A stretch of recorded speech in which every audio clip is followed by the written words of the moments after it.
네, 안녕하세요. 네, 국제상무론 2주차 강의 시작하도록 하겠습니다.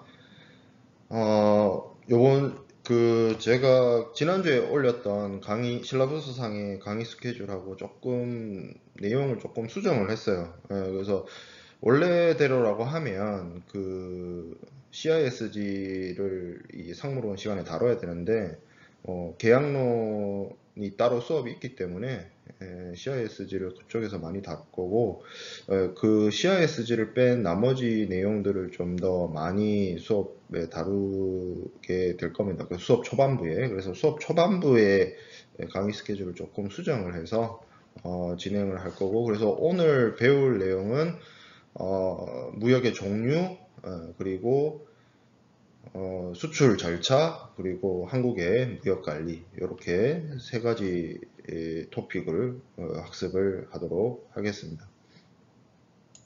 무역의 종류에 대해서 먼저 살펴보면 여러 가지 형태의 우리가 무역이라고 하는 것들, 그런 것들을 다양한 기준에 따라서 분류해 볼 수 있습니다. 그래서 여기 뭐 나와 있는 것처럼 물품의 이동 방향에 따라서, 형태에 따라서, 주체에 따라서, 직접, 간접, 직간접 여부에 따라서 뭐 이런 식으로 무역, 지금 현재 국제 통상 환경에서 이루어지는 여러 가지 무역을 다양한 기준에 따라서 다양하게 이제 나눠볼 수가 있는데요. 그러한 무역의 종류에 대해서 먼저 살펴보도록 하겠습니다.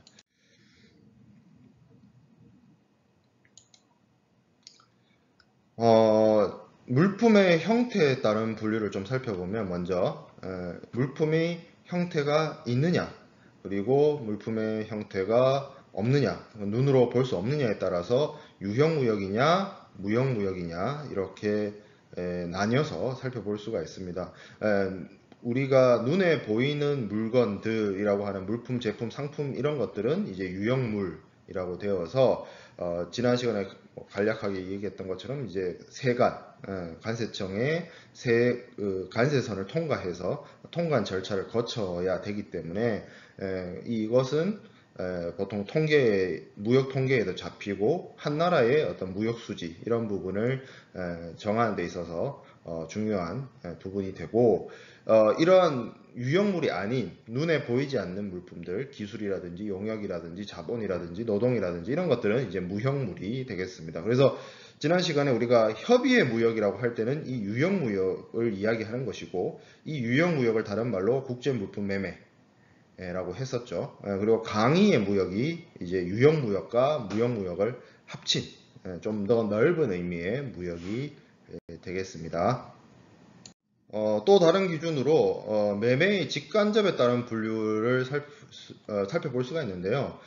양국에 있는 거래 당사자가 직접 수출하고 수입하고 뭐 중간에 뭐 대리인이라든지 제3자를 거치지 않고 직접 거래하는 경우를 이제 직접 무역이라고 하고, 당연히 그런 반대되는 개념도 있겠죠. 그래서 수출자와 수입자 사이에 수출 중개인, 뭐 수출 대리인, 수입 대리인 뭐 이런 사람들이 개입을 해서 중간에 이제 뭐 주선을 하고 뭐 중개를 하고 뭐 이런 사람들이 개입되는 부분을 이제 간접 거래라고 합니다.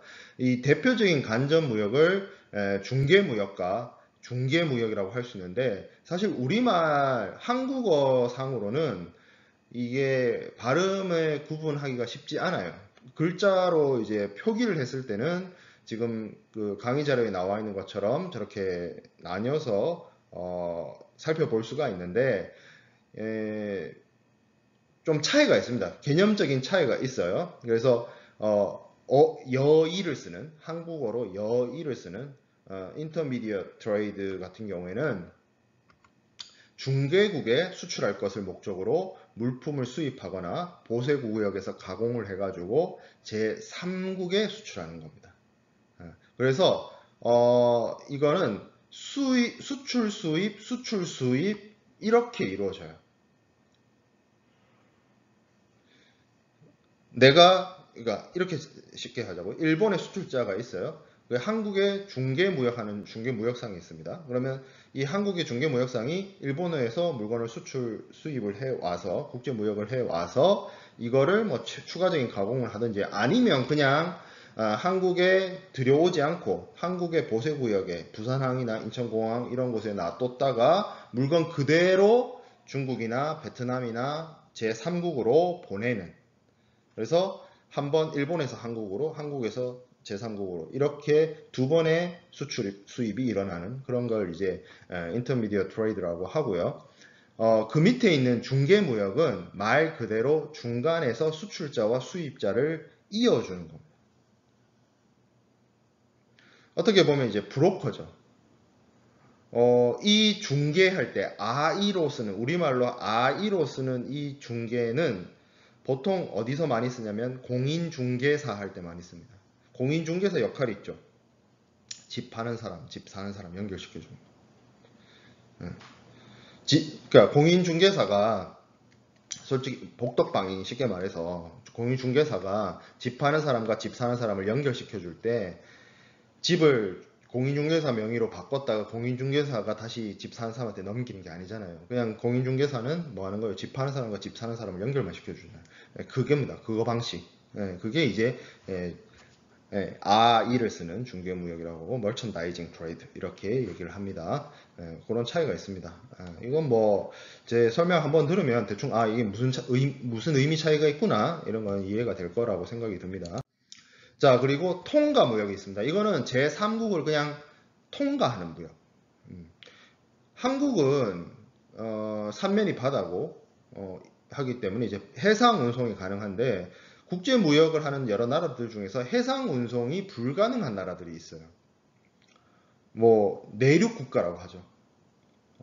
대표적으로 뭐 아시아에서 생각을 해보면 뭐 몽고라든지 뭐 우즈베키스탄이라든지 아니면 유럽 같은 경우에 보면 뭐 스위스 이런 나라들이 대표적인 내륙 국가죠. 바다가 없죠. 그래서 물건을 해상 무역을 하게 되면 스위스 같은 경우에는 뭐 독일이나 네덜란드 이런 나라들을 통해서 이제 그 루트로 이제 들어와야 되는데 그러면 이제 중간에 다른 나라를 경유하게 되는데 그런 이제 통과 무역이 있고요. 또 스위치 무역이 있습니다. 스위치라는 것 자체가 이제 이렇게 바꾼다는 뜻이죠. 그래서 물품의 매매 계약이 수출업자, 수입업자 간에 직접 체결되고 물품도 보내지만 대금 결제, 그러니까 뭐라고 할까요? 돈 주는 부분, 이 부분, 대금 결제하는 부분만을 다른 사람으로 이제 바꿔치기 하는 그런 경우, 스위치 무역이라고 하고, 이거랑 또 비슷한 얘기가 이제 삼국 간 무역이 있는데, 이거는 뭐 정확한 뭐 정의를 내리기보다는 그냥 뭐 뒤에서 설명하게 될 특정 거래 형태의 수출입과도 좀 일맥이 상통하는데 뭐 위탁 가공 무역이라든지 위탁 판매라든지 뭐 이런 어떤 수출자, 수입자, 수출국, 수입국 이런 것이 아니라 물건이 뭐 인도되는 국가라든지 인수되는 국가라든지 물건이 판매되는 국가라든지 이 세 나라가 걸쳐서 무역이 이루어지는 그런 다양한 형태를 삼국간 무역이라고 볼 수 있습니다. 큰 중요한 의미로서 받아들여지기보단 뭐 이렇게 이야기할 수 있구나 정도로 쉽게 지금 이거 하고 있는 부분이 뭐 그렇게 이론적으로 어렵거나 복잡하거나 중차대한 내용이 아니기 때문에 이런 의미가 있구나 이런 개념이 있구나 이러면서 그냥 쉽게 넘어가면 됩니다. 지금 하고 있는 오늘 이번 주에 학습하는 내용들이 다 그렇습니다. 자, 그리고 수출입의 연계에 따른 분류를 살펴볼 수가 있는데 수출과 수입이 따로따로가 아니라 이게 연계되어 있다는 거예요. 그 대표적인 게 바터 트레이드죠. 바터 트레이드. 인류 역사의 발전과 함께, 인간 문명의 발전과 함께 이거는 많이 이루어졌던 거죠. 그래서 실질적으로 물건과 물건이 이 물건과 물건의 가치를 쉽게 우리가 계량하기가 화폐 단위가 사용되지 않으면 좀 어렵긴 한데 뭐 바터 트레이드가 있죠. 이거는 현재도 일어납니까? 라고 물으면 가끔 있어요. 아주 가끔, 아주 특수한 경우에.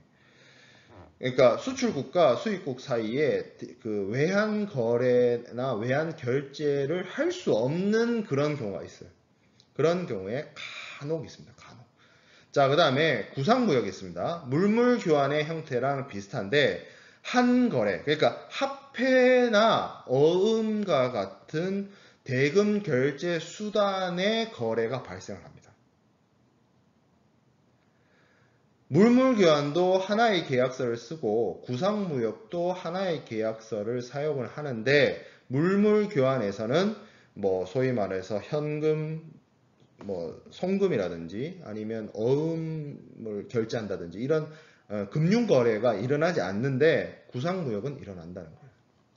그래서 이 경우에는 보통 특수한 신용장이 사용되는 경우가 이 구상무역의 대표적인 경우가 되겠습니다. 뭐 동시발행 신용장이라든지 기탁 신용장이라든지 토마스 신용장이라든지 이런 신용장의 세세적인 내용들에 대해서는 우리가 신용장 공부할 때 다시 이야기하도록 하겠습니다. 자, 그 다음에 대응 구매 있어요. counter purchase. 카운터가 대응하다 뭐 이런 뜻이 있죠. 그래서 이거는 지금은 뭐 그렇게 많이 쓰이는 형태는 아닌데 쉽게 말해서 내가 이거 너 사줄 테니 뭐 팔아라 뭐 이런 경우 있죠.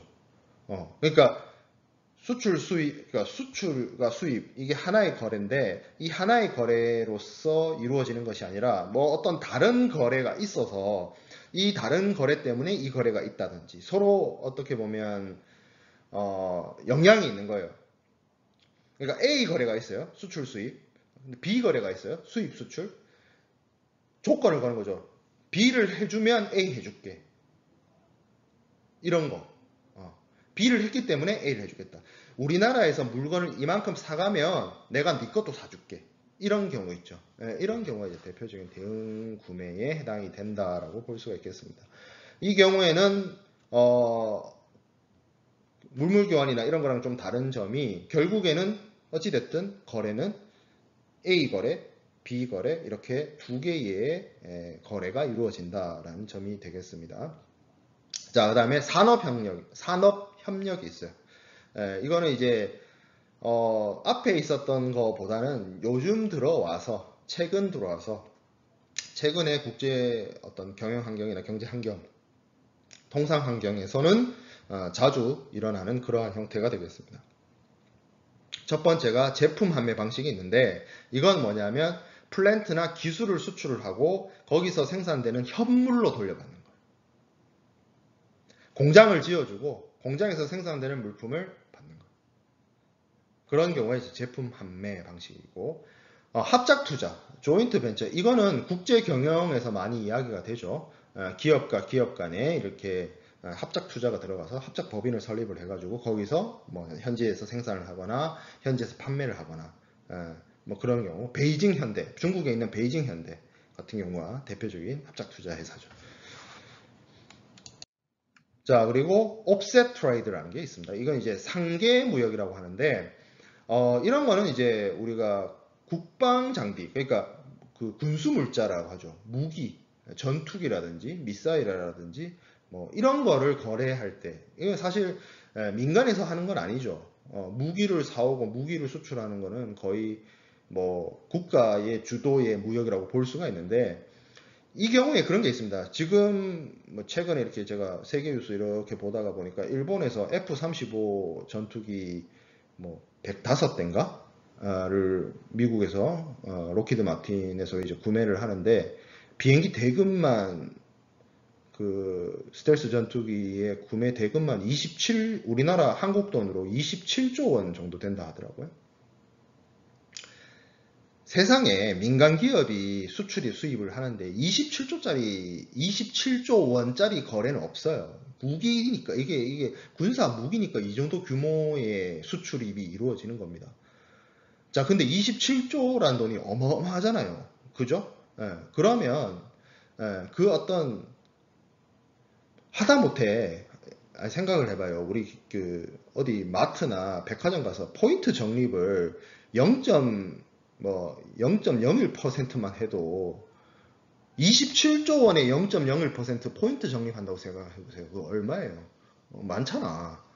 그러니까 이게 뭐냐면 이렇게 큰 규모의 무기 구매를 하게 되면 그 어떤 리베이트나 소위 말해서 우리가 일상적인 거래에서 포인트 적립하듯이 리베이트가 당연히 있을 수밖에 없어요. 합법적인 리베이트가 있을 수밖에 없는데 그 리베이트를 뭘로 하냐면 이건 거예요. 수출국이 있고 수입국이 있는데 수입국이 27조 원의 무기를 사요. 그러면 그 무기에 들어가는 부품이나 뭐 기술이나 이런 것들을 수입국 거를 수출국이 사주는 거예요. 뭐 기술 이전을 받거나 기술 협력을 받거나. 아마 그 지금 제가 뭐 최근 뉴스에서 본 그 일본이 이제 미국으로부터 전투기를 사오는 거래에도 뭐 기술 협력이라든지 기술 이전이라든지 그런 것들이 끼어 있을 겁니다. 그게 이제 상계 무역이에요.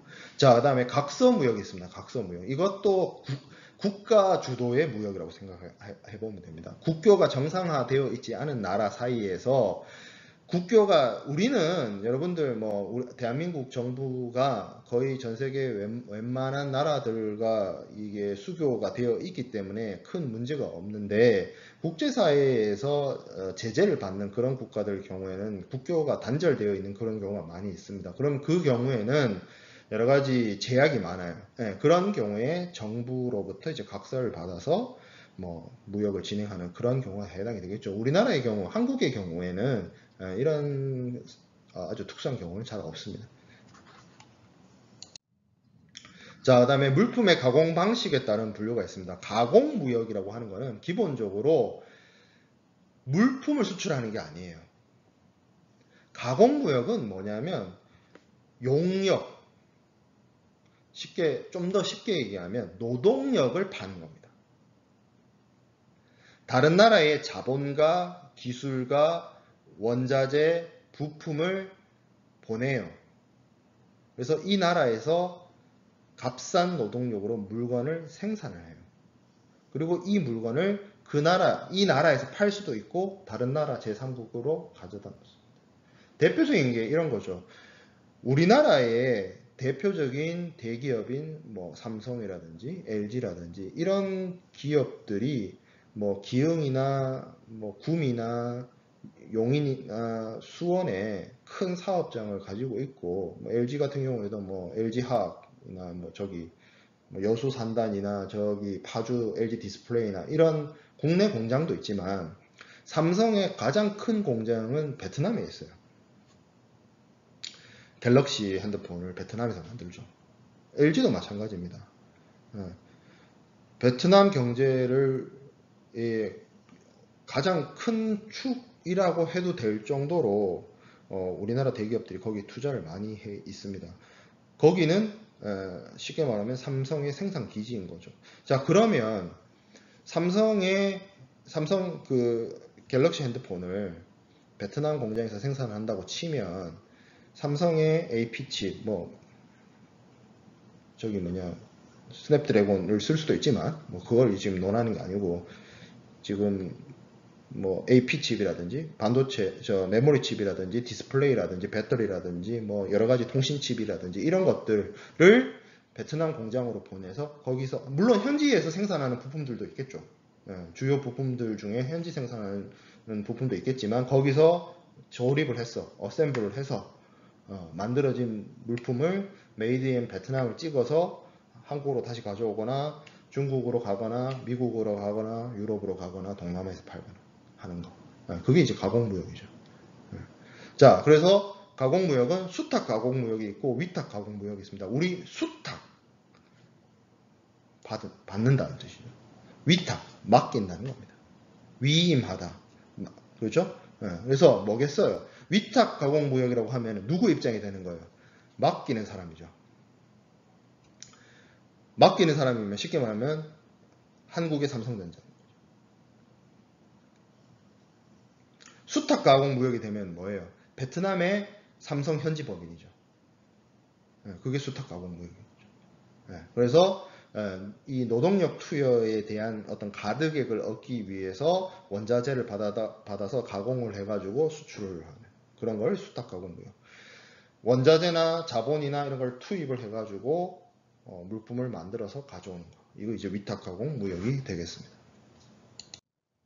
위탁 판매 수출 있고 수탁 판매 수입이 있습니다. 가공이 아니라 판매를 맡기는 거죠. 위탁 판매 수출. 맡겨서 현지에 맡겨서 현지에서 판매하도록 하는. 자, 그리고 수탁 판매 수입이 있어요. 다른 사람으로부터 받아요. 그래서 이 물건을 내가 여기서 팔아요.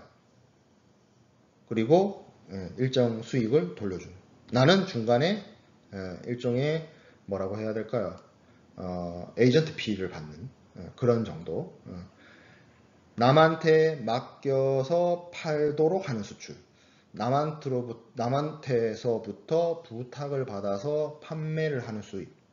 이렇게 생각을 해보면 되겠습니다. 자, 그 다음에 뭐 동서무역과 남북무역이 있는데 이거는 요즘에 잘 안 쓰는 말입니다. 옛날에 냉전시대 때 동국권, 그러니까 공산권과 자유진영 간의 거래, 그리고 지구를 적도를 기준으로 봤을 때 북반구에 선진국이 많고 남반구에 후진국이 많아서 개발도상국이 많아서 개발도상국과 서방 선진국 간의 거래를 이제 남북무역이라고 옛날에 했습니다. 근데 이런 표현은 요즘에는 잘 안 씁니다. 자, 그 외에도 기타의 무역이 있는데 플랜트를 수출하는 거. 그리고 이제 좀 얘기를 해야 되는 게 보세 창고도 조건의 거래가 있습니다. 이거 이제 BWT라고 하는데 제가 지난주 그 수업에서 뭐 딴 건 다 뭐 그냥 흘려 들어도 될 얘기였지만 관세선의 개념에 대해서 이야기를 했어요. 그래서 관세법과 대무역법에서 이야기하는 수출과 수입이 다르다. 그래서 관세법은 무조건 우리나라 안으로 들어와서 공항과 항구를 지나서 세관에 마련해 놓은 세관을 통과해야 된다. 그렇게 해야 수입이다. 부산항에 컨테이너 야적장 CY에 컨테이너 놔두는 거 그 수입 아니다. 대무역법상으로 수입 맞을 수도 있어요. 아닐 수도 있고. 근데 관세법상 수입이 되려면 부산항 컨테이너 야드에서 수입 통관, 수입 신고를 하고 납세 신고, 관세 신고를 하고 수입 신고, 가격 납세 신고, 수입 신고, 가격 신고, 납세 신고를 하고 수입 통관을 해서 수입 신고 수리가 떨어져야만 관세법상 수입이 되는 거거든요. 그래서 이 보세 개념이 있는데 보세란 말 자체가 우리는 일상생활에서 이런 보세란 표현을 그냥 흔하게 쓰는데 다른 의미로 좀 써요. 보세란 표현을. 근데 실질적으로 이 보세란 말은 세금을 유보했다는 뜻이다 라는 겁니다. 유보한 세금이란 뜻이에요. 보세란 말이. 왜 세금을 유보했냐? 수입 물품은 우리나라로 들어오면 수입할 때 관세를 납부해야 됩니다. 그게 관세법에 있어요. 외국에서 한국으로 수입돼서 들어오는 물건은 무조건 세금을 내야 됩니다. 세금 안 내는 것도 있는데요. FTA도 있는데요. 그거는 관세법의 예외입니다.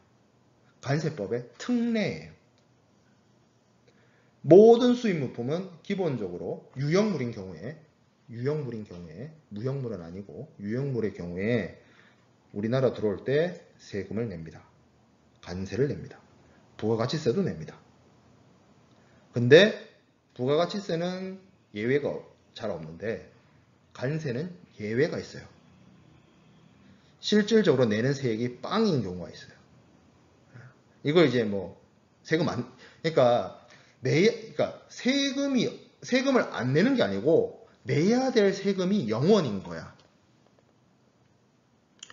의미 차이가 있죠. 세금을 안 내는 게 아니라 내야 될 세금이 0원인 거. 좀 다르죠. 같다라고 생각하면 안 돼요. 그렇죠? 세금을 안 내도 되는 거는 아예 의무조차가 없는 거예요. 납세 의무 자체가 없는 거예요. 해당 사항이 없는 거야. 근데 내야 될 세금이 0원이라는 건 뭐예요? 납세 의무는 있어. 납세 의무는 있는데 내야 될 돈이 빵원인 거야. 그래서 납세 의무를 지지만 실질적으로 내는 건 없는 그런 경우예요.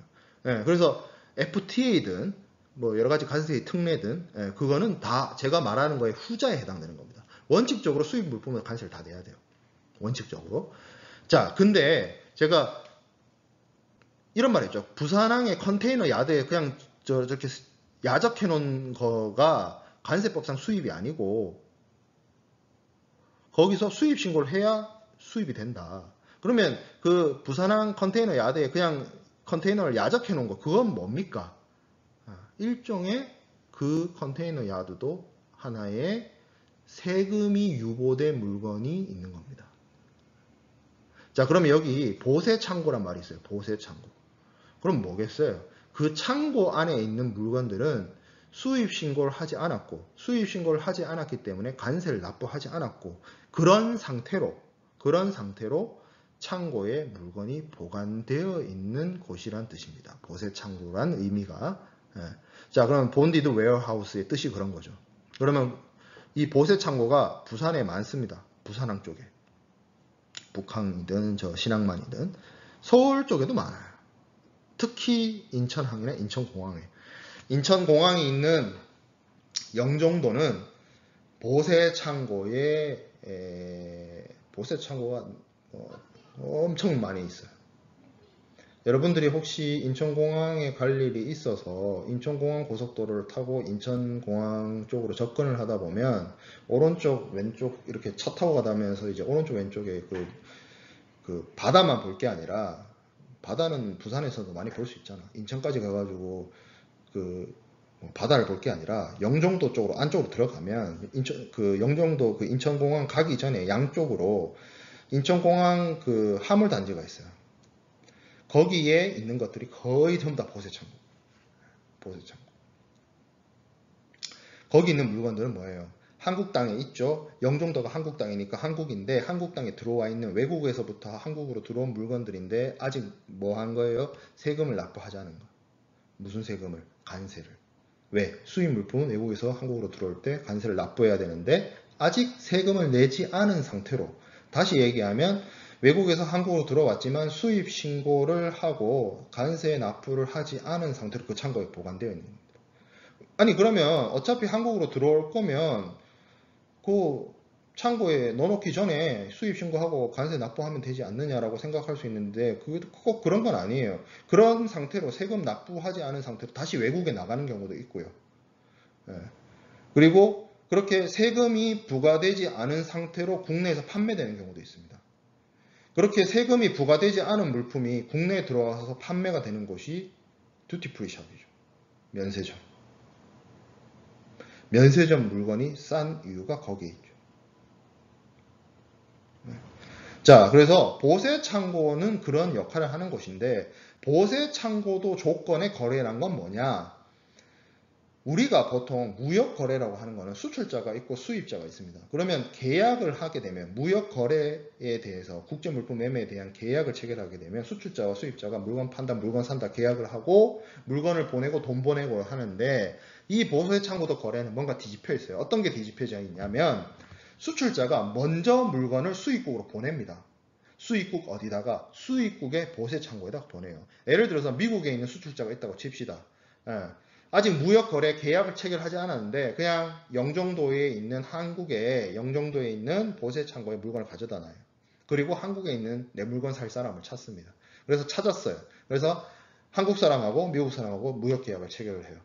그러면 이미 물건 한국에 들어와 있죠. 어디에? 영종도에. 그러면 한국 사람은 뭐 하면 돼요? 돈 주고 물건 찾아가면 됩니다.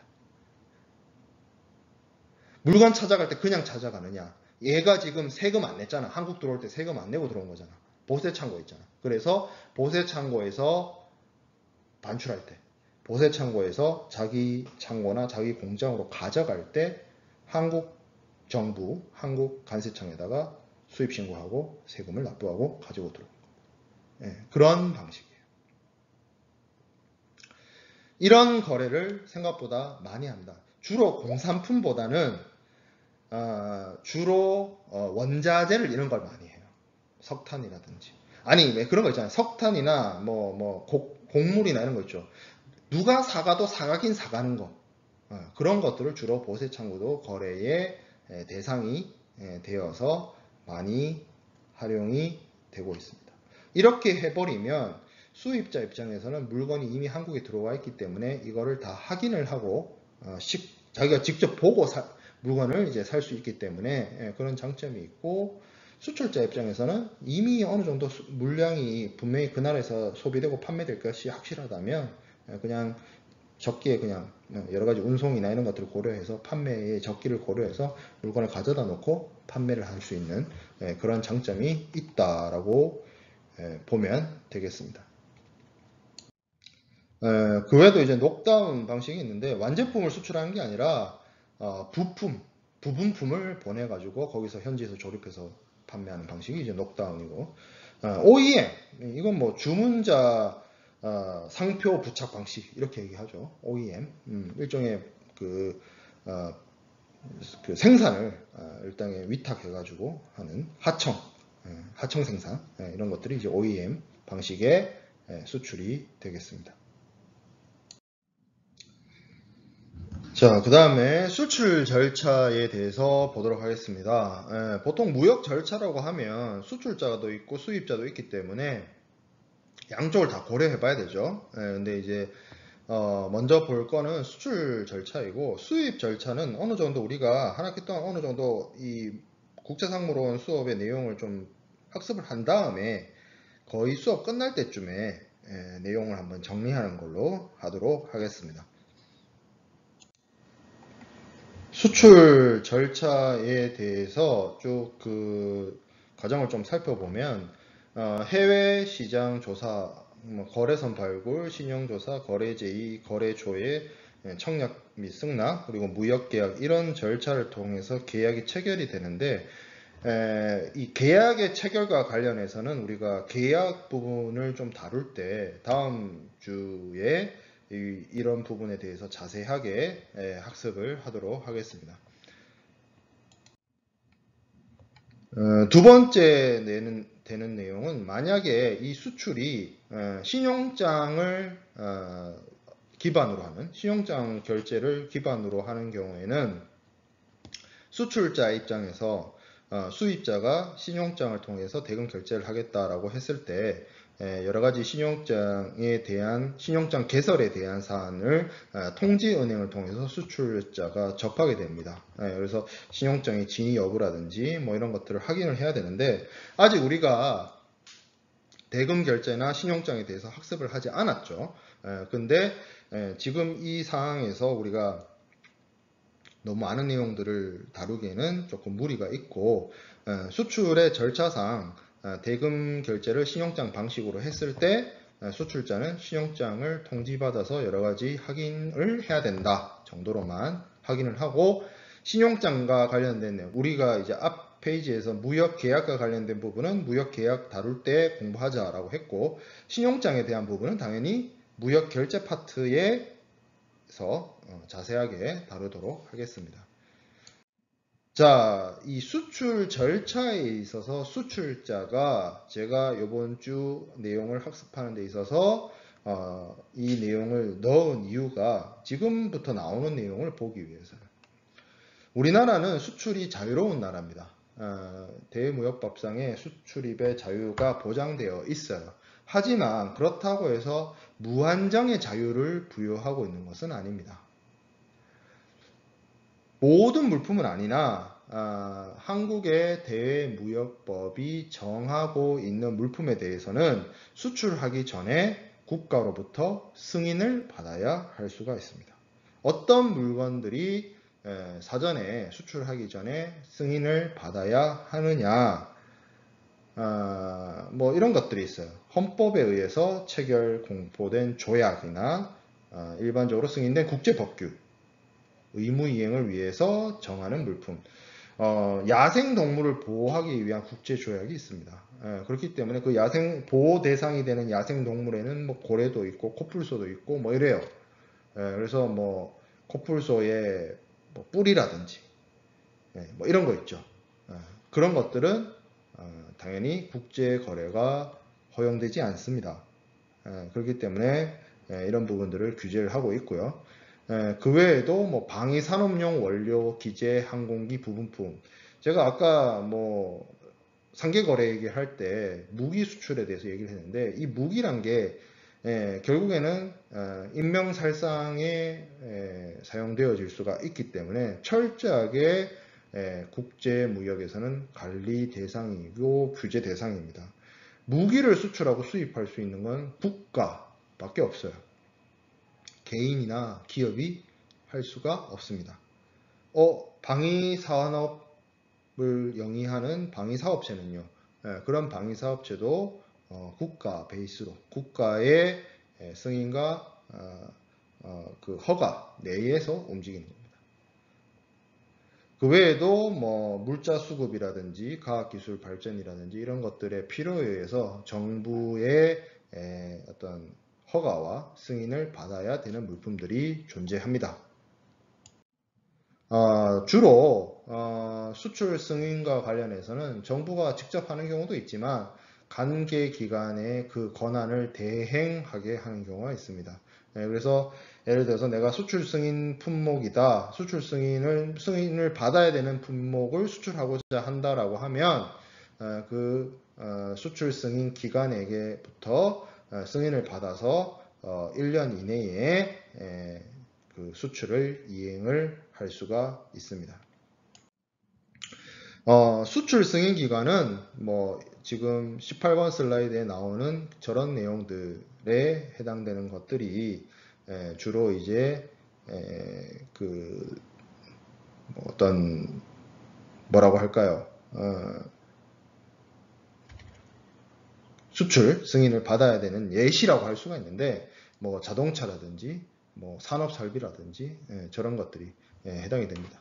뭐 사과, 배 같은 경우에는 왜 수출 승인을 받아야 됩니까? 이거 품목 품질과 관련되어 있어요. 그래서 품목이나 품질이 떨어지는 것을 수출하는 걸 방지하기 위해서 사전에 승인 받도록 하고 있습니다. 농림수산식품 수출입조합에서 뭐 그런 이거 지금 우리가 국제상무론 시간에 이 수출 승인 품목의 하나하나에 대해서 어떤 것들이 있고 어떤 이유로 받아야 되는지 이런 걸 뭐 자세하게 설명하기는 좀 곤란하고 모든 물품을 자유롭게 수출입할 수 있는 것은 아니다. 그중 몇 가지 품목들은 국가가 지정한 기관을 통해서 수출 승인을 받아야만 외국으로 수출할 수 있다.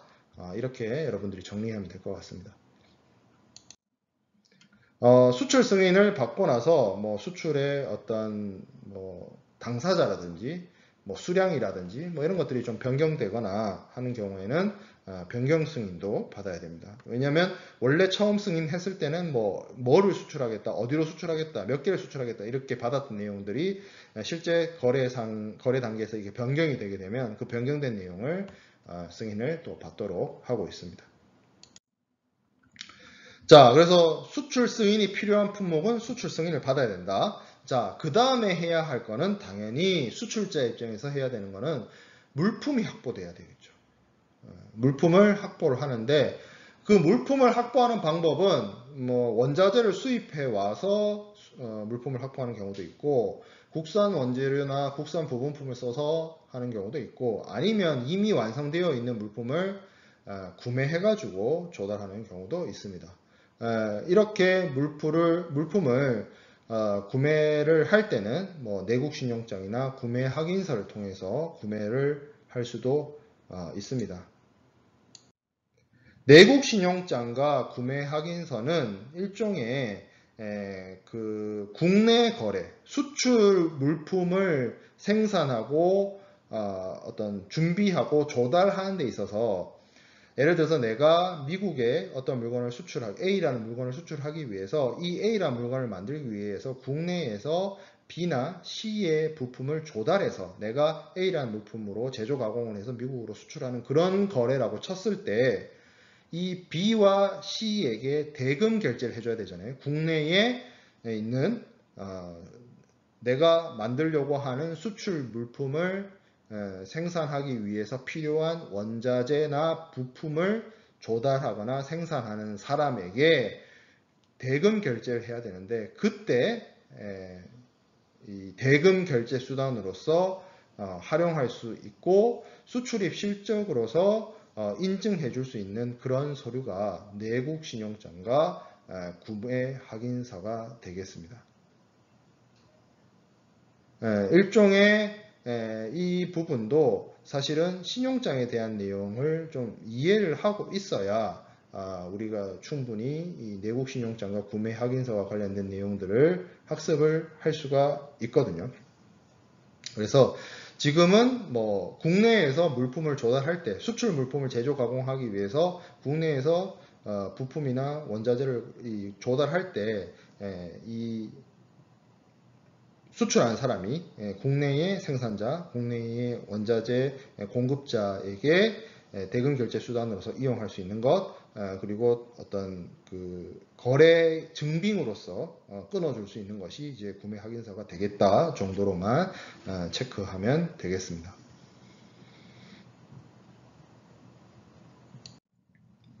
자, 그러면 이제 그 다음 물품을 준비를 했으니까 외국으로 보내야 되겠죠. 그러면 그 다음 단계에서 해야 될 일은 해상 운송 계약을 체결하고 보험 계약을 체결해야 되는 것입니다. 해상 운송을 체결하기 위해서는 당연히 운송인, 해상 운송인과 운송 계약을 체결해야 될 것이고요. 그리고 보험 계약을 체결하기 위해서는 수출 이 물품에 대한 운송 도중에 발생할 수 있는 여러 가지 위험으로부터 보호하기 위해서 보험회사랑 보험 계약을 체결하게 될 겁니다.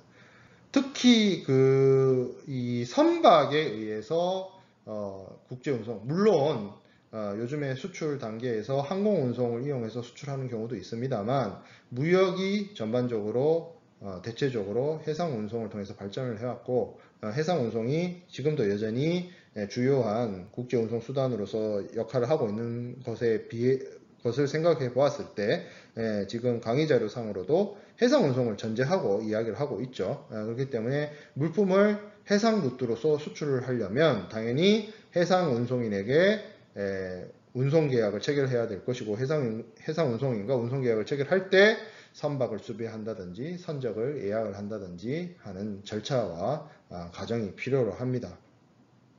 그래서 이 해상 운송 계약을 체결하는 것이고 그리고 보험 계약도 보험회사를 통해서 그 적하보험에 대해서 적하보험 계약을 체결을 해가지고 보험 부보를 하게 되는데 특히 우리가 뒤에서 공부하게 될 인커텀스 상의 CIF 조건이나 CIP 조건으로 무역 거래를 진행하게 되는 경우에는 수출자가 수입자를 위해서 보험을 들어줘야 되는 상황이 발생할 수 있기 때문에 여러 가지 이 수출자 입장에서 보험과 관련해서는 그런 의무를 이행할 가능성이 존재하게 됩니다. 뭐 당연히 우리가 중간고사 이후에 국제운송과 해상보험을 공부하게 되기 때문에 그때 가서 더 자세한 내용들을 다룰 수 있을 것이고 그 다음 해야 될 일이 이제 수출 통관입니다. 통관은 단순하게 우리나라로부터 다른 나라로 물건을 보낸다라는 것이 아니라 하나의 우리나라에서 외국으로 나가기 위해서 물품이 한국에서 그 외 다른 나라로 나가기 위해서는 관문을 통과해야 되고 그게 이제 통관인데 이 통관이라는 것은 나라의 관세선을 벗어나서 외국으로 나가는 그 과정에는 수출 통관이 있고 수입 통관이 있습니다. 수입 통관이 더 특별한 것은 수입할 때 관세를 납부해야 되기 때문에 더 특별한 것이고 수출 통관 또한 중요합니다. 이 관세법에서 규정한 절차에 따라서 세관에 수출 신고를 하고 세관에서 수출 신고를 수리하게 되면 외국으로 물품을 보낼 수 있게 되는데요. 그 절차를 좀 보면 수출 신고하고 수출과 관련된 그 심사를 하고 경우에 따라서는 검사합니다. 근데 사실 수출품에 대해서는 우리가 여러 가지 엄격하게 검사나 이런 것들을 수입품만큼 하지는 않습니다. 어차피 이거는 물건이 외국으로 나가는 거기 때문에 국내로 들어오는 거는 좀 입장이 다르죠. 그래서 세관 검사 이런 것들은 많이 생략되는 경우가 있고요. 어쨌든 세관에서 관세청의 그 지청인 세관에서 수출 신고를 수리하게 되면 받아들이게 되면 이 수출 신고 필증을 교부하게 되고 그렇게 되면 통관 절차, 수출을 위한 통관 절차가 끝나게 됩니다. 자, 그 외에는 이제 운송 계약도 체결했고 물품도 준비됐고 그리고 수출 통관도 했고 그 다음에 해야 될 거는 이제 물건을 선박에 선적하면 되는 거죠. 선박에 물품을 적재하는 것, 선박에 물건을 싣는 것, 이거를 선적, shipping이라고 합니다. 근데 이 shipping이란 절차, 그 수출자 입장에서는 당연히 배를 통해서 외국에 물건을 보내는 거면 당연히 물건을 배에 실어야 되겠죠. 근데 이 물건을 실을 수 있는 배는 크게 두 종류로 나눠서 생각해 볼 수가 있습니다. 첫 번째는 우리가 컨테이너선이라고 불리는 배들이고요. 부산의 북항, 신선대 부두나 자성대 부두나 이런 데 가보면, 아니면 저쪽에 거가대교 가기 전에 부산 그 신항만에 가보면 컨테이너 선박 많이 볼 수 있습니다. 여러분들은 다른 지역 학생들보다 훨씬 더 용이하게 컨테이너 선을 쉽게 볼 수 있어요. 그죠? 그 컨테이너 선을 이용한 적재 선적 방식이 있고, 재래선을 이용한, 재래선이란 건 컨테이너 선이 아닌 다른 화물 운송선이 이제 재래선입니다. 다른 말로 벌크선이다 이렇게 얘기를 하는데 좀 절차가 달라요. 컨테이너 선의 선적 절차를 좀 살펴보면 물건을 운송하고자 하는 사람을 하주라 합니다. 화물의 주인. 그리고 그 컨테이너 선을 운영하는 주체를 선사 내지는 이렇게 선주 이렇게 얘기를 하는데, 이 하주가 선사에게 선박에 물품을 적재하겠다라고 예약을 하고요. 그러면 그걸 이제 쉽게 말하면 예약이다라는 거죠. 그래서 부킹이라고 합니다. 부킹. 골프장 부킹 하듯이 부킹 이렇게 이야기를 하고, 그리고 어떤 물건을 이제 보내겠다, 어떤 물건을 이제 선적하겠다는 얘기가 있겠죠. 그렇게 되면 선사는 이 화물 인수 목록을 작성을 합니다. 그리고 빈 컨테이너를 보내줘요. 컨테이너 안에 아무것도 안 들어가 있는 거죠. 빈 컨테이너. 이거는 물론 국제운송 파트를 공부할 때 다시 이야기할 겁니다. 지금은 흘려들어도 돼요. 지금 하는 내용 조금 흘려들어도 됩니다. 중간고사 끝나고 국제운송에 대해서 자세하게 다룰 겁니다. 그리고 이거 지금 얘기하고 있는 거는 FCL 컨테이너, 그러니까 풀 컨테이너 로드의 운송 절차예요. 자, 그래서 이 빈 컨테이너를 보냅니다. 그럼 빈 컨테이너에다가 내가 수출하고자 하는 물품을 담겠죠. 컨테이너 안에 적입하겠죠. 그런 다음에 선사로 보내게 될 겁니다. 그러면 이제 물품에 대한 중량이라든지 이런 것들을 검증해가지고 선사로 보내게 되고, 그리고 나서 이 보내는 곳이 컨테이너 야드입니다. 컨테이너 야드 어디 있느냐? 저기 저 부산 북항이나 아니면 학교에서 가까운 용호동 부두 말고 저 오륙도 쪽에 간만부두 있죠. 간만부두. 그쪽에 가면 그 컨테이너들이 쫙 부둣가에 이렇게 3층 높이로 이렇게 쌓여 있는 거 있죠. 그게 다 컨테이너 야드입니다. 거기로 가요. 그러면 그때 그렇게 보낼 때 내가 컨테이너를 보냈기 때문에, 물건을 보내면 보통 우리 택배를 보내더라도 여러분들 그 반송 택배 하면 택배 아저씨가 오죠. 그래서 내가 이걸 반송하려는 물품을 드리죠. 그러면 그 택배 아저씨가 꼭 뭘 줍니다. 영수증 같은 걸 줘요.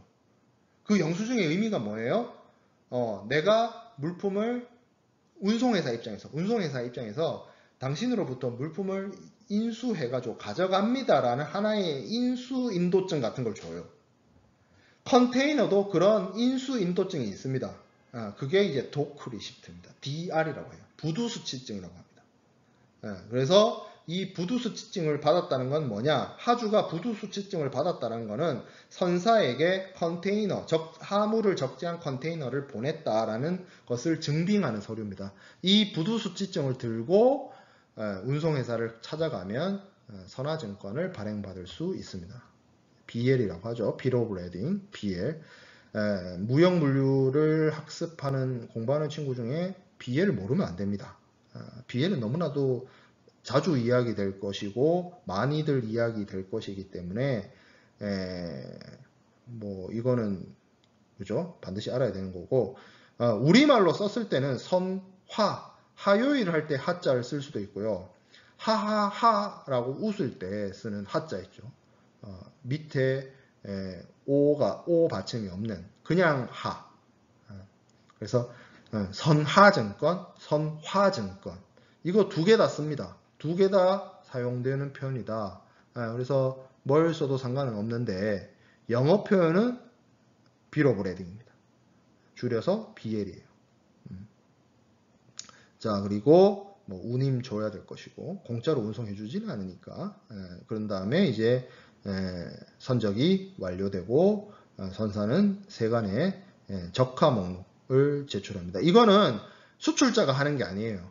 선박을 운영하는 그 선박 회사 있죠. 현대상선이라든지 머스크라든지 이런 선사가 세관에 그 선박에 무엇이 적재됐는지를 기재해가지고 제출하는 게 적화 목록입니다. 매니페스트라고 합니다.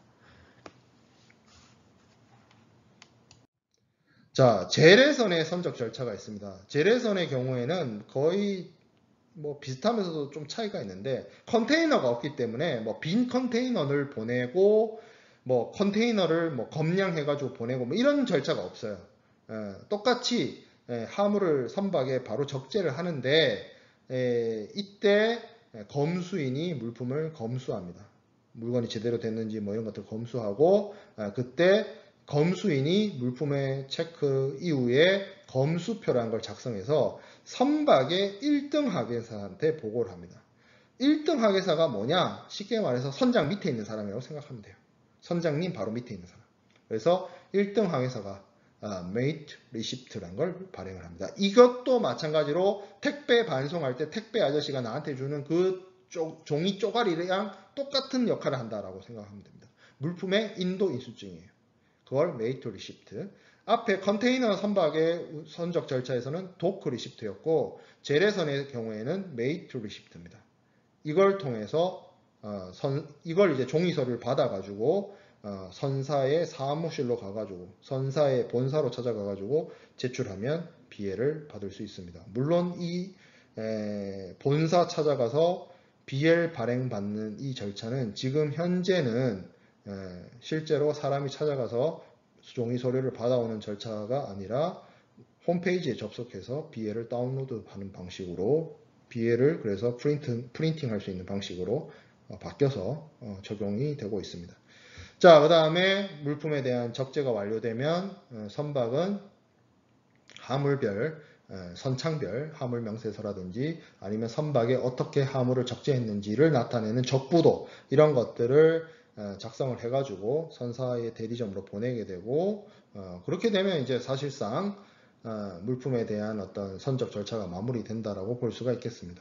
부정기선에 대한 경우를 뭐 강의 자료에 넣어놨는데 지금 현재 이 상태에서 우리가 정기선, 부정기선의 내용을 너무 깊게 들어가면 뭐 내용이 한도 끝도 없이 많아지기 때문에 이 부분도 사실 그 24번 슬라이드에 있는 컨테이너선의 선적 절차와 25번 슬라이드에 있는 제래선의 선적 절차 이거 다 국제운송 파트 할 때 다시 언급할 겁니다. 다시 언급할 때 또 자세하게 다룰 거기 때문에 지금은 물품이 준비되고 물품이 뭐 수출 통관이 완료되면 물품을 선적한다 이렇게 이해하면 되겠습니다.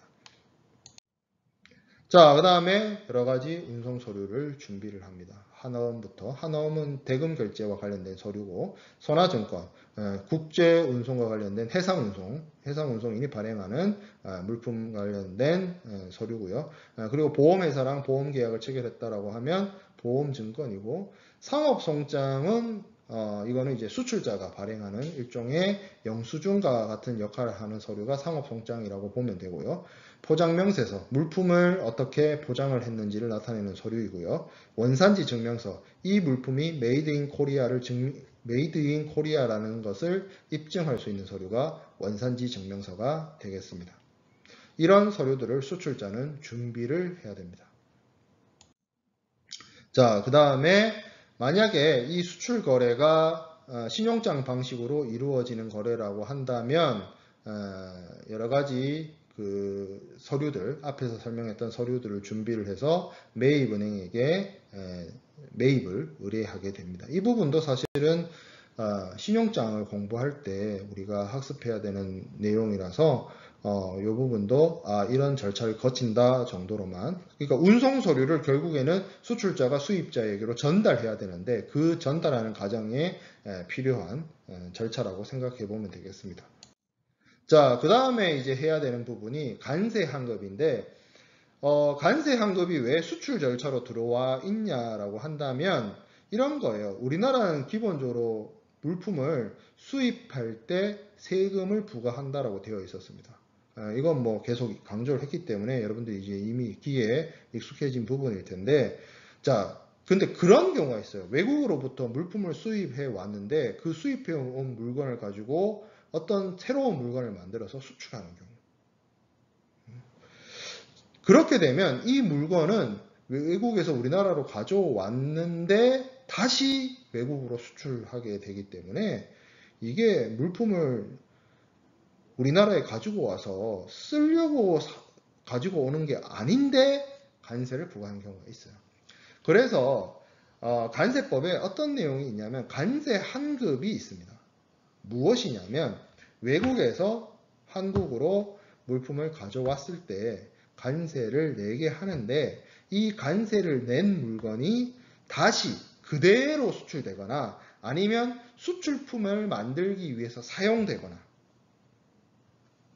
이런 거죠. 외국에서 배터리를 수입을 해와가지고 이 배터리 가지고 뭐 자동차를 만들었어요. 전기 자동차를 만들었어요. 그걸 전기 자동차를 수출해요. 그러면 이 전기 자동차를 생산한 기업의 경우에는 외국에서 배터리를 사올 때 그 배터리를 수입해 올 때 관세를 납부할 거 아니에요? 근데 그 배터리를 다른 용도로 안 쓰고 이 전기 자동차 만드는 데 다 썼고 이 전기차를 결국엔 수출했어. 그러면 어떡하냐?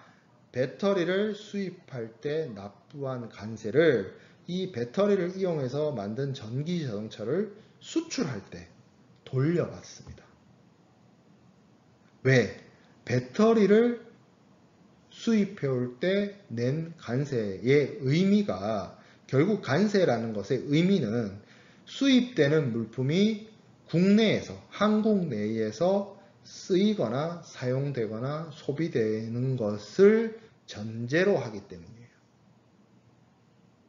그래서 수입 물품을 그대로 수출하거나 수입 물품을 이용해서 새로운 물건을 만드는 경우에 그 물건을 외국에 수출할 때 수입품을 수입할 때 나라에 낸 관세를 되돌려 받을 수 있습니다. 그래서 만약에 내가 수출을 하는데 이 수출 물품에 외국에서 생산된 물품이 들어왔고 그 물품이 들어올 때 관세를 냈다면 수출 이후에 이 이미 납부한 관세를 환급받을 수 있게 된다는 것이죠. 그래서 이 부분은 이제 관세 환급, 환급금을 산출하는 방식에는 개별 환급과 간이정액 환급이 있습니다. 개별 환급은 실제로 어떤 물품이 수출됐을 때 납부되어서 부담된 관세를 일일이 계산을 해가지고 그 소요 원자재를 계산을 해가지고 환급세액을 결정하는 방식이고요. 이게 사실 물품에 예를 들어서 수출품이 수입품 그대로 수출됐으면 계산하기가 어렵지 않을 텐데 우리나라는 보통 가공무역을 많이 하죠. 그래서 여러 가지 원자재를 수입을 해가지고 완제품을 만들어서 생산을 해서 수출을 하는데 그렇게 되면 이 수출되는 물품에 들어가 있는 수입품의 어떤 가치라든지 이런 것들을 정확하게 계산하기가 곤란해요. 그래서 좀 간편한 방식으로 간편한 계산 방식으로 환급세액을 계산하는 방식이 간이정액 환급입니다. 뭐 이런 간이정액 환급과 관련된 환급 방법 이런 것들은 사실 관세사 시험을 준비하는 경우가 아니라면 딱히 공부해야 될 필요성은 없는 부분이에요. 원래는 이 예전만 하더라도 2000년대까지만 하더라도 우리가 무역실무, 특히 국제상무론, 뭐 국제상학 이런 분야를 공부할 때 관세 통관과 관련된 내용들을 거의 잘 학습하지 않았어요. 근데 이런 부분들이 이제는 하나의 그 비관세 장벽으로서 역할을 수행하기도 하고 FTA가 되면서 어떤 통관의 어떤 적절성 통관의 신속성 이런 것들이 굉장히 또 중요한 이슈가 되기도 했고 그리고 여러분들 중에 이제 대학생들 중에 관세사 시험을 준비하고 그쪽으로 진출하는 학생들이 많아지면서 무역실무 국제상무론 수업에 이 관세 통관과 관련된 내용들을 조금씩 다루고 있게 됩니다. 거의 그래서 최근에 나오는 거의 모든 무역실무 책들이 이 관세 통관과 관련된 내용들을 다 담고 있어요. 내용이 많고 적고의 차이가 있을 뿐. 그래서 이 관세 환급도 하나의 수출 절차로서 매우 중요하다라는 점입니다. 뭐 환급 요건에 대해서 나와 있는데 뭐 이 부분은 이런 요건을 거쳐야만, 그러니까 외국에서 가져온 물품을 수출하면 무조건 다 관세 환급을 해주느냐, 그렇지 않다는 거죠. 이 관세 환급을 받으려면 당연히 어느 정도 요건이 충족되어야 한다라는 점입니다. 자, 그리고 수출을 했어요. 관세 환급도 받았어요. 뭐 돈도 받았어요. 수입자로부터 돈도 받았어요. 그러면 뭐 수출 다 끝난 거 아니냐? 아니죠. 사후 관리가 필요한 경우가 있습니다. 모든 물품이 수출 이후에 사후 관리가 필요한 것은 아닙니다. 근데 이 대무역법상에 이 사후 관리가 필요한 물품들이 어느 정도 있습니다. 이것이 뭐 전략물자라든지 아니면 외학 핵 등용 원료에 해당되는 것을 수입 승인해가지고 가져와서 이걸 제조 가공해서 수출하는 경우라든지, 그런 경우에 몇몇의 경우에 법에서 규정하고 있는 몇몇의 경우에는 물품을 수출하고 나서도 일정한 기간 동안 그것이 정상적으로 수출이 됐는지에 대해서 사후 관리를 받고 있다는 점입니다. 자, 그래서 무역 절차 중에 수출 절차를 우리가 간략하게 살펴보았습니다.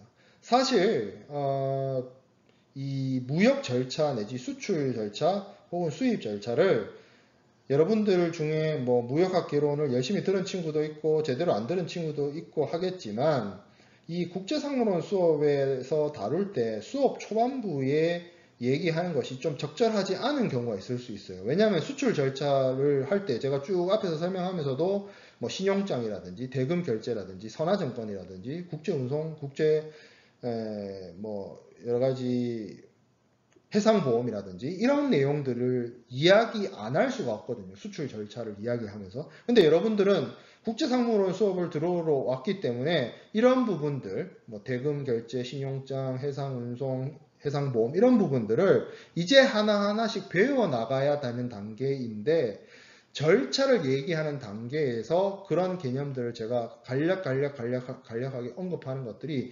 여러분들이 이미 배운 것이 아니고 앞으로 배울 내용이기 때문에 충분히 여러분한테 와닿지 않을 수도 있습니다. 근데 왜 이걸 이야기하느냐? 무역 이야기하고자 하는 핵심 포인트는 이거예요. 국제무역, 무역실무, 국제상무, 국제상하, 이거는 수출입과 관련된 여러 가지 제도, 법, 규칙, 간섭이 실질적으로 이행하는 단계에서 적용되는 것, 어떤 규칙이 적용되고 어떤 법이 적용되고 어떤 간섭이 적용되고 이런 것들을 연구하고 학습하는 학문이에요. 실행 학문입니다. 실무 학문이에요. 자, 그러면 그렇기 때문에 이 프로세스를 쭉 한번 보는 것인데, 여러분들이 느꼈는지 모르겠지만 수출하는 과정 속에서, 수출자가 수출하는 과정 속에서 수출자는 처음부터 계약도 체결해야 되고, 그리고 여러 가지 무역 관리와 관련된 물품 수출 승인과 관련된 무역 관리도 해야 되고, 그리고 물품도 준비해야 되고, 대금 결제와 관련된 신용장 절차도 이행을 해야 되고, 국제 운송 계약도 체결해야 되고, 해상보험 계약도 체결해야 되고, 관세 환급도 받아야 되고, 그리고 사후 관리도 해야 됩니다. 이것이 하나 별도의 작업이고 별도의 독립된 태스크가 아니고요. 하나의 연계되어서 흘러가는 하나의 프로세스입니다. 하나의 시퀀스예요. 업무의 흐름이 흐르는 시퀀스가 존재하는 프로세스인 겁니다. 무역 계약을 체결했기 때문에 체결된 무역 계약의 내용을 이행을 해야 되고요. 그 이행을 하기 위해서는 내가 필요한 법적인 조치를 취해야 되고, 신용장을 결제하기 위한 조치들을 취해야 되고, 그리고 물품을 생산했기 때문에 내가 수입자한테 물품을 보내기 위해서 운송을 준비하고 운송을 해야 되기 때문에 보험 계약을 체결해야 되고 그렇게 수출을 했기 때문에 내가 물품을 수입할 때 납부한 관세를 돌려받을 수 있는 것이고 그렇게 물품을 수출하기 위해서 국가로부터 승인을 받았기 때문에 나중에 사후관리가 필요한 이게 하나하나 떨어진 것이 아니라 처음부터 끝까지 하나 쭉 이어지는 연계되어 있는 프로세스라는 거죠. 그게 무역실무입니다. 그게 국제상무예요.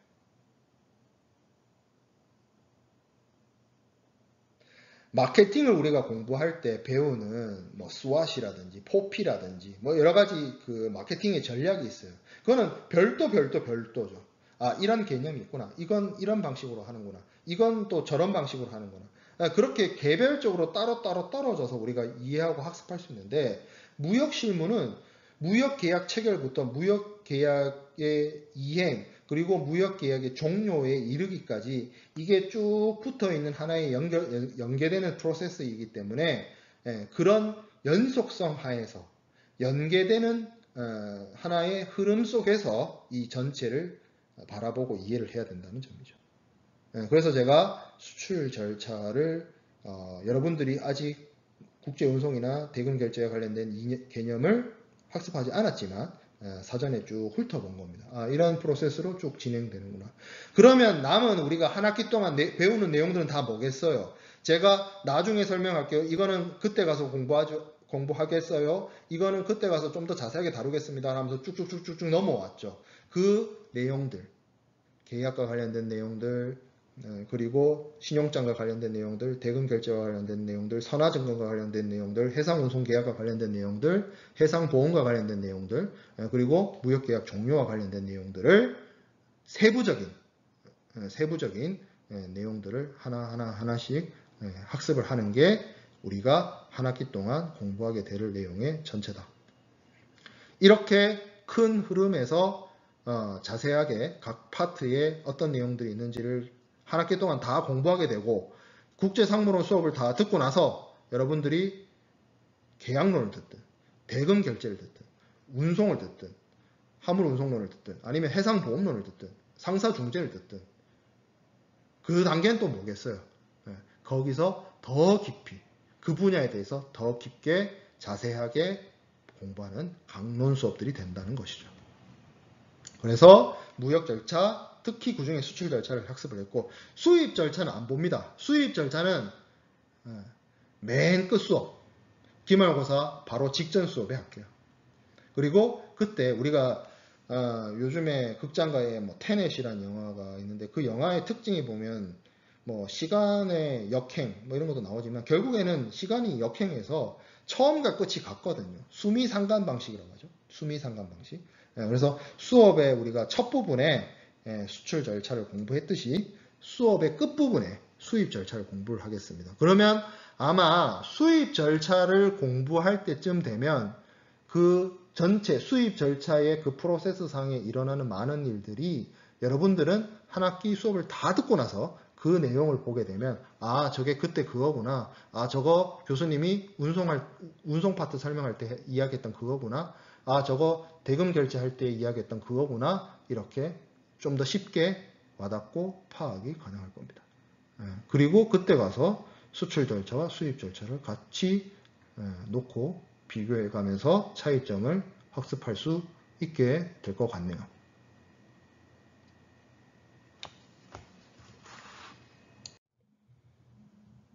자, 그 다음에 이제 마지막 토픽입니다. 무역관리입니다. 무역관리. 뭐, 무역관리도 앞서 제가 얘기했던 것의 연장선인데, 모든 국가는 보통 그 나라의 무역을 여러 가지 형태로 다양하게 관리를 합니다. 여러 가지 제도라든지, 뭐, 여러 가지 규정이라든지 이런 것들을 만들어서, 정부가 직접 인허가하기도 하고, 뭐, 허가하기도 하고, 여러 가지 형태로 직접 개입하기도 하고 직접 어떤 이행의 당사자가 되어서 이행하기도 하고 그런 것들이 나타나는데 뭐 이런 것들을 직접 수출입 관리하기도 하고 외국환을 관리하기도 하고 여러 가지 형태로 무역 관리를 합니다.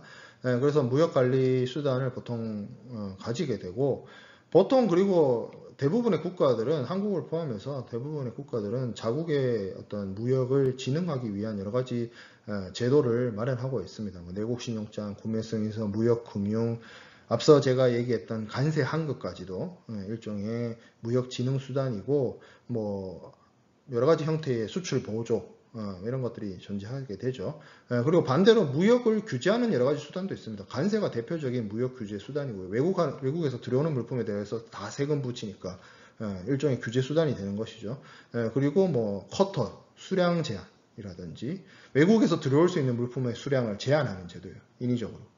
그게 이제 커터 제도인데 뭐 그런 것들이 무역 규제 수단이 된다라고 보겠습니다.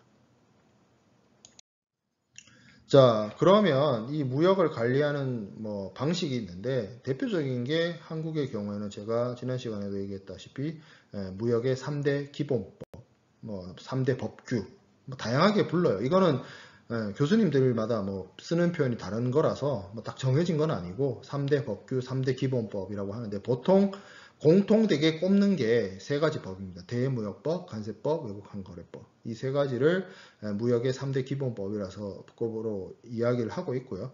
그 외에 무역관계법이 있습니다. 여러 가지 무역 정책을 시행하고 무역적인 어떤 무역 거래를 원활하게 하기 위해서 여러 가지로 하는 규정되어 있는 법률들이 있는데 특히 2000년대 들어와서는 이 전자 ICT 기술, ICT 발달과 함께 이야기되고 있는 것들이 이제 전자무역, 전자상거래거든요. 그래서 이런 것과 관련된 여러 가지 제도나 새로운 규정을 만들어 놓은 뭐 전자무역 촉진에 관한 법률이라든지 이런 것들이 이제 있고요. 그리고 무역을 실질적으로 지원하기 위한 뭐 보험, 무역보험공사와 관련된 무역보험법이라든지 아니면 무역 분쟁을 해결하기 위한 중재법이라든지 이런 것들이 존재합니다. 이런 법률들을 통해서 국가, 특히 한국의 경우에는 뭐 다른 뭐 중국이나 그 외국의 경우에도 그 나라의 법을 통해서 무역을 규율하고 관리하고 진흥하고 지원하는 여러 가지 제도들을 마련하고 있고 한국의 경우에는 이런 법들이 무역관리법이라는 거죠. 무역관계법이라는 겁니다.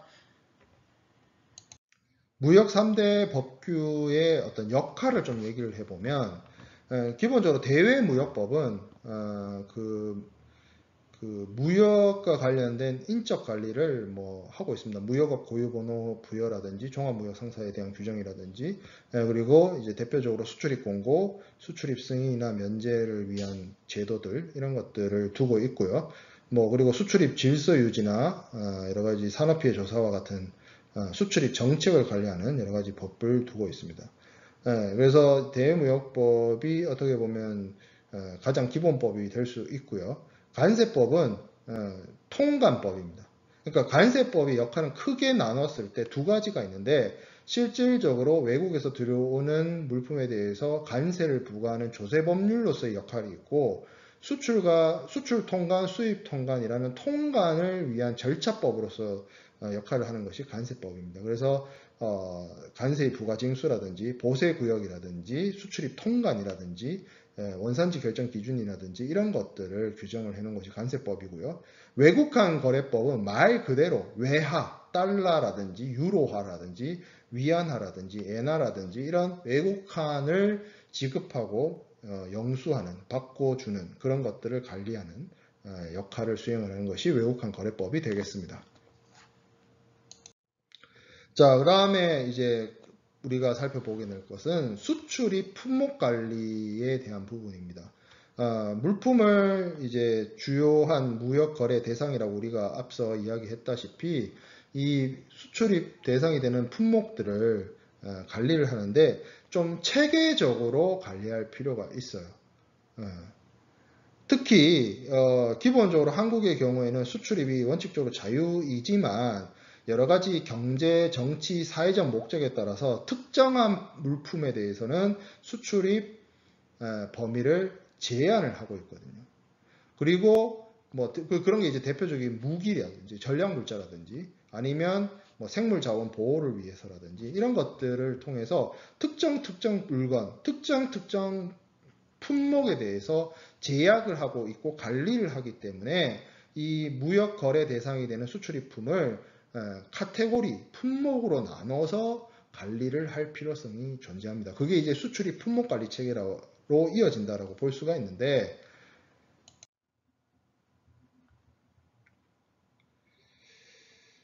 자, 수출입 공고와 통합 공고 볼게요. 수출입 공고는 대무역법에 근거해서 수출입이 금지되어 있거나 승인을 받아야 되는 품목을 규정한 곳입니다. 그러니까 쉽게 말해서 대무역법을 근거로 해가지고 절대 이 물건을 수출입하면 안 됩니다. 혹은 이런 품목을 수출입하기 위해서는 국가로부터 승인을 받아야 됩니다. 국가가 지정한 기관에게 수출 승인을 받아야 됩니다를 무역 거래자에게 알려주는 거예요. 그게 수출입 공고입니다. 자, 통합 공고는 비슷하면서도 조금 역할이 달라요. 통합 공고는 개별적으로 흩어져 있는 법들, 그러니까 우리가 무역 거래를 하는 데 있어서의 대표적인 기본 관리법이 대무역법이라고 했습니다. 근데 대무역법만 무역 거래를 수출입을 관리하는 게 아니에요. 개별 법들이 있습니다. 약사법이라든지 화장품법이라든지 식품위생법이라든지 뭐 다양해요. 다양한 법률들이 있습니다. 뭐 자유무역진흥에 관한 법도 있고 또 뭐가 있을까요?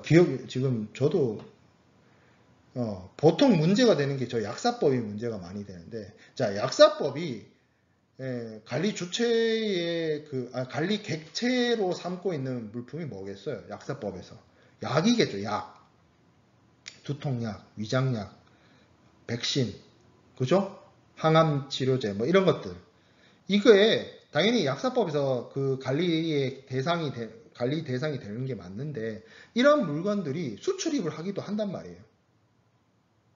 그러면 그 법 안에 저런 약들의 수출입과 관련된 규정들이 있겠죠. 자, 화장품법. 당연히 화장품과 관련된 법이겠죠. 말 그대로. 근데 저 화장품이란 게 요새 뭐 K-뷰티 해가지고 한국 화장품들 외국에서 많이 팔리잖아요. 그 수출입 대상이 된단 말이에요. 그럼 저 개별 법 안에 화장품의 수출입과 관련된 내용들이 들어가 있겠죠. 식품위생법. 뭔가 식품의 어떤 위생과 관련된 법이라고 생각이 드는데, 뭐 음식물들 아니면 식자재들 그 수출입 대상 되잖아요. 그러면 그러한 것과 관련된 수출입 규정들이 저 개별법에 다 들어가 있을 겁니다. 개별법에 들어가 있는 내용들을 무역 거래자가 다 찾아서 보기가 힘들죠. 그렇기 때문에 어떻게 한다? 개별법에서 규정하고 있는 수출입 요령들을 하나로 묶어서, 하나로 통합해서 무역 거래자에게 알려주기 위한 것이 통합공고입니다. 이런 통합공고는 뭐 무역협회라든지 관세청 홈페이지에 들어가면 조회해 볼 수 있어요. 그래서 대무역법, 관세법, 외국한 거래법을 통해서 기본적으로 이 3법을 통해서 관리를 하고, 세부적으로는 품목별로는 물품의 이게 뭐 약인지 이게 뭐 식품인지 이게 화장품인지 이 품목별로는 수출입 공고와 통합 공고를 통해서 무역을 관리하고 있다라는 점입니다. 자, 그렇게 된다면 이렇게 물품을 품목별로, 이게 화장품이든 이게 약이든 이게 음식이든 이게 식자재든 이게 사과든 배든 감이든 귤이든 물품을 어떤 물품인지에 따라서, 어떤 상품이고 어떤 제품이고 어떤 물품인지에 따라서 국가가 관리를 다르게 한다면, 중요한 것은 물품들, 무역 거래 대상이 되는 물품들을 나눠서 분류를 해 놓을 필요가 있습니다. 그래서 무역 상품을 분류하는 방식이 있는데, 첫 번째는 SITC라는 겁니다. 이거는 표준 국제 무역 상품 분류라는 것으로 무역 통계를 활용하고 이용하기 위한 목적으로 상품들을 나눠 놓은 거예요. SITC는. 자, 그리고 CCCN이라는 게 있습니다. 이거는 관세협력이사회에서 만든 관세 부과 목적의 상품 분류 방식입니다. 그리고 세 번째, The Harmonized Commodity Description and Coding System 이렇게 되어 있는데, 이게 통일 상품명 및 코딩 시스템, 부호 체계라는 겁니다. 이거를 줄여서 Harmonized System, HS라고 합니다. HS 코드라고 얘기합니다. 이거는 간세협력이사회의가 나중에 이제 세계 간세기구로 바뀌는데 여기서 제정한 새로운 형태, 이제는 새롭다는 표현을 쓰기가 좀 그렇습니다. 1983년에 제정돼서 88년부터 썼기 때문에 이것도 사용된 지가 거의 30년이 넘었죠. 그렇기 때문에 뭐 새롭다라는 표현을 쓰긴 좀 그렇고 거의 전 세계가 통일되어서 사용되는 수출입 물품의 어떤 분류 체계 그리고 그 분류를 해놓은 부호 체계라고 이야기할 수가 있겠습니다. 그래서 전 세계 공용이에요. 이거는 전 세계 수출입 대상이 되는 품목을 6단위에 6자리 숫자로 분류해 놓은 부호 체계가 되겠습니다. 전 세계 공통이에요. 전 세계의 사람들이 사용하는 언어가 다 다릅니다. 예를 들어서 우리가 팥을 얘기할 때 우리는 팥이라고 하지만 외국 사람들은 그걸 레드빈이라고 하기도 하잖아요. 그러니까 하나의 물건에 여러 개의 언어와 문화에 따라서 표현되는 방식이 다르단 말이에요. 똑같은 물건인데 그렇기 때문에 이걸 통일하기 위해서 세계 공용으로 사용하기 위해서 언어적 표현을 쓴 게 아니라 숫자로서 6자리 숫자로서 표현을 해놓는다는 거죠. 그게 HS 코드입니다. HS 코드의 예시를 좀 들어보면 0305-59-3000이 명태입니다. 근데 제가 앞에서 6자리 숫자라고 했잖아요. 그래서 이 앞에 있는 0305.59까지는 글로벌 스탠다드입니다. 전 세계 공통이에요. 뒤에 오는 3000은 우리나라 간세청이 산업통상자원부가 분류해 놓은 한국 기준입니다. 그래서 한국은 HS 코드를 HSK라 해가지고 총 10자리로 관리하고 있습니다. EU하고 중국은 8단이고요. 그러니까 0305, 59 뒤에 숫자 2개가 더 붙고요. 일본은 9자리입니다. 그래서 0305, 59 뒤에 숫자가 3개가 더 붙습니다. 근데 일본이든 중국이든 미국이든 유럽이든 뭐 아프리카에 있는 남아프리카 공화국이든 이집트든 인도든 중국이든 몽고든 동남아시아에 있는 뭐 태국이든 필리핀이든 이 앞에 있는 0305, 59는 그 나라가 어떤 언어를 쓰든지 독일어를 쓰든 영어를 쓰든 스페인어를 쓰든 중국어를 쓰든 일본어를 쓰든 0305, 59는 저 명태입니다. 그러니까 뭐 명태가 영어로 뭐라고 쓰는지 저도 갑자기 명태를 영어로 뭐라 그러죠? 뭐 아무튼 있겠죠. 무슨 PC겠죠. 근데 그렇게 표현하면 못 알아듣는 사람이 더 많을 거 아니에요. 이 명태의 상업적 이름과 학술적 이름 내가 지금 당장 생각이 안 나는데 뭐 살아가는데 별 지장이 없겠죠. 저는 별로 생선을 안 좋아해서 별로 알고 싶지도 않네요. 명태의 영어 이름. 어쨌든 0305, 59는 명태라는 겁니다. 전 세계 공용이라는 거예요. 그게 HS 코드가 가지고 있는 힘입니다. 전 세계 사람들이 언어를 통일하지는 못했는데 다행히 자기들이 수출입하는 물품을 숫자로 통일을 했어요. 코드를 통일했다는 거죠.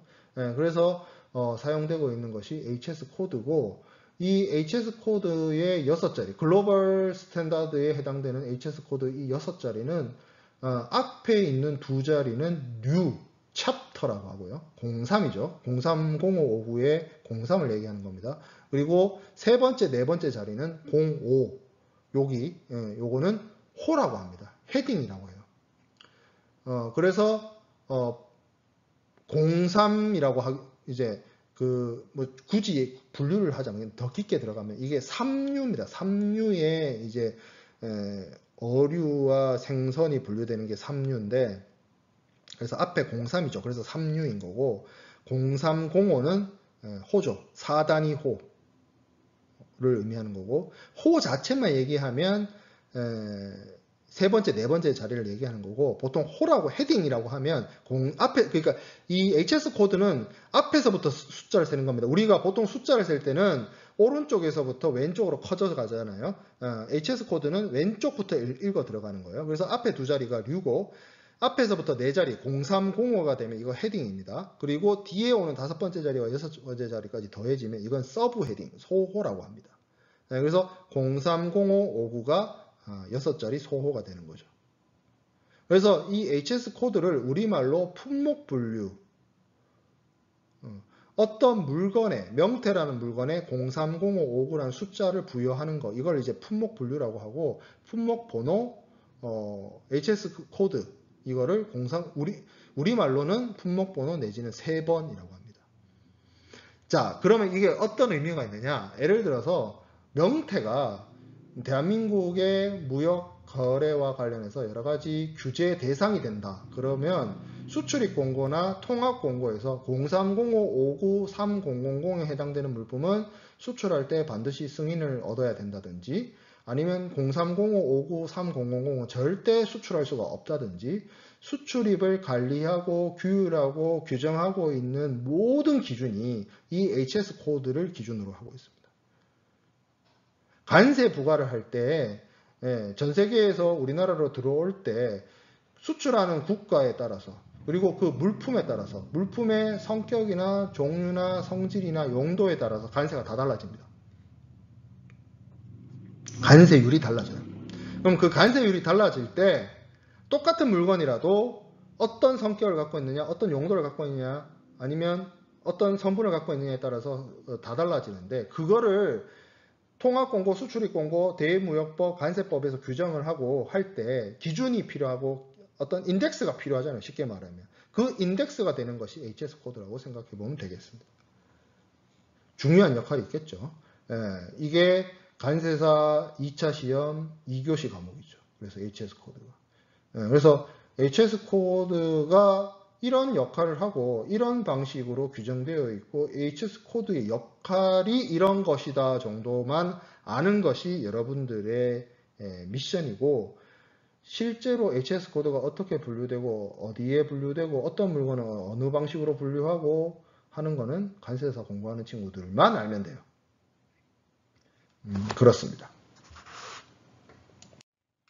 자, 그 외에도 대무역법은 특정 거래 형태의 수출입을 관리를 합니다. 그러니까 정상적으로 우리나라에 물건 들어오고 우리나라에 돈 들어오고 이런 방식이 아니라 그 별도로 관리할 필요가 있는 거래 형태를 대무역법에서 지정을 해가지고 규정을 하고 관리를 한다는 거죠. 왜 그러냐면 이 특정 거래 형태라는 것이 정상적이란 표현은 좀 웃기긴 한데, 일반적인 경우의 수출 수입하고는 좀 다른 형태를 띠다 보니까 이것이 뭐 어떤 여러 가지 위법적인 수출 수입의 여러 가지 제한을 피하고자 한다든지, 아니면 자금의 추적을 회피하기 위한 자금 세탁을 위한 용도로 변형이 된다든지 할 수 있는 우려들이 있기 때문에 이런 것들을 특정한 거래 형태라고 묶어서 관리를 하고 있습니다. 그런 것들은 어떤 것들이 있느냐? 이런 것들이 해당이 됩니다. 그 특정 거래 형태의 수출입의 종류는 뭐 위탁 판매, 수탁 판매, 임대 수출, 임차 수입, 연계무역, 중개무역, 이런 것들이 된다는 거죠. 이런 것들을 관리할 필요가 있어요. 왜 그러냐면 이런 것들은 쉽게 말해서 한국에서 물건이 나가고 한국으로 물건이 들어오고, 한국에서 돈이 나가고 한국으로 돈이 들어오고, 이런 형태가 아니라 제3국을 경유한다든지, 아니면 한국하고 전혀 상관없이 제2국과 제3국 사이에서만 물품과 대금이 왔다 갔다 한다든지 하는 식으로 이루어질 수 있기 때문에 관리가 어려운 측면이 있습니다.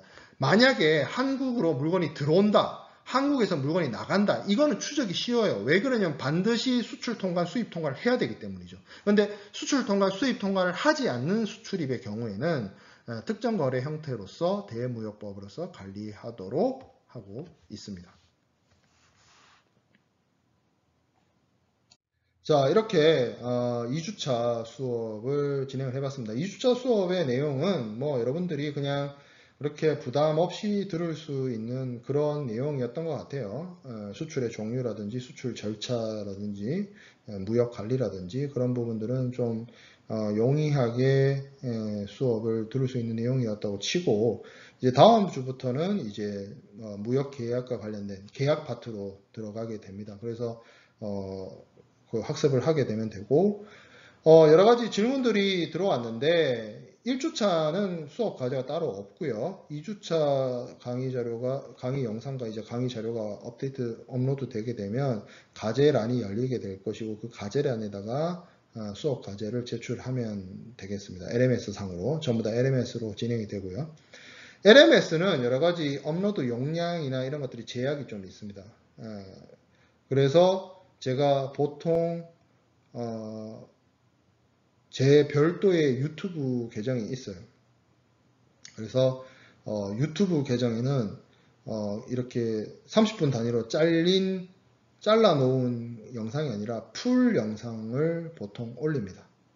그래서 그러니까 그리고 LMS가 모르겠어요.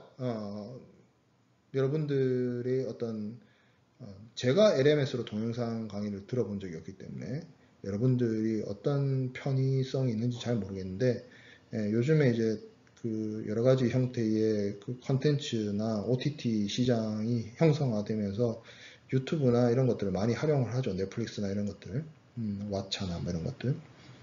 그래서 저도 뭐 수익을 내기 위한 목적은 아니고 예전부터 제가 중앙대에 재직할 때부터 여러 가지 그 강의 영상들 이런 것들을 제 유튜브 계정을 통해서 여러분 그 수강생들하고 이제 공유를 많이 했는데 이번 학기도 이렇게 LMS에 업로드하는 강의들을 유튜브에 이제 공유를 할 겁니다. 제 유튜브에 가보면 2019년도 작년에 중앙대학교에서 우리 부경대는 국제상무론이라는 타이틀을 달고 있죠. 근데 중앙대학교에서는 이제 국제상학이라는 타이틀을 달고 2019년도에 제가 수업을 진행을 했었어요. 그래서 여러분들이 뭔가 선행학습이 필요할지는 잘 모르겠는데 뭐 그냥 보고 싶으면 제 유튜브 계정에 2019년도 국제상학 강의를 봐도 됩니다. 봐도 되는데 문제가 뭐냐면 중앙대학교는 계약론 수업이 따로 없어요. 그러니까 그 중앙대에서 작년에 진행한 국제상학 수업이 국제상무론 수업하고 무역 계약론 수업이 합쳐진 정도의 분량이에요. 그러니까 CISG를 엄청 많이 다뤄요. 그래서 뭐 반드시 수강해라, 반드시 들어라 이럴 건 아니고 그냥 여러분들은 그냥 어차피 우리가 지금 10월 달부터는 대면 강의로 돌아가잖아요. 돌아갈 수 있을지 모르겠지만 그때 가봐야겠지만 그냥 좀 유튜브 이용하는 게 편한 친구들만 그렇게 잘 활용하면 될 것 같습니다. 유튜브도 사실 뭐 귀찮은데 하도 올려달라는 친구들이 있어가지고 왜냐하면 유튜브 계정 그 유튜브에다가 영상 올리려면 그것도 또 컨버팅 해가지고 업로드하는 그 시간이 되게 많이 소요되거든요. 그래서 뭐 유튜브에다가 동영상이 올라가는 거는 LMS에 올라가는 것보다는 뭐 하루 늦게라든지 이런 식으로 올릴 생각입니다. 이번 수업도 듣느라 수고 많았고 과제 너무 부담 갖지 마요. 그냥 하는데 의의를 둡시다. 과제에 목숨 걸지 마요. 여러분들 할 거 많습니다. 제 수업만 듣는 거 아니잖아요. 다른 수업도 있잖아요. 그렇죠? 부담 갖지 말고 간략하게 해서 제출하면 되겠습니다. 수고했습니다.